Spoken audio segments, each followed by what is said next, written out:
आज या ठिकाणी आम्ही सगळ्या शिष्टमंडळांनी वाहतूक उपायुक्तांची भेट घेतली आणि भिवंडीतील ज्या काही ट्रॅफिकच्या समस्या आहेत ॲक्च्युली त्यांना देखील कल्पना आहे, आपल्या सगळ्यांना कल्पना आहे की भिवंडीत एकदा माणूस गेल्यानंतर तासनतास त्या ट्रॅफिकमध्ये नुसतं आपणच अटकत नाही, शाळकरी मुलं असतील, आमच्या माता भगिनी असतील, सगळ्या,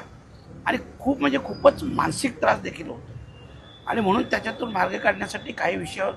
चर्चा करण्यासाठी आम्ही सगळे इथं आलो होतो आणि साहेबांनी देखील पॉझिटिव्हली त्याच्याविषयी निर्णय घेण्याचे आणि लवकरात लवकर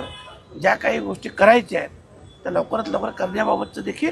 आश्वासन. पण जशी लाईट व्हेकलसाठी एक नवी वेगळी लाईन असावी,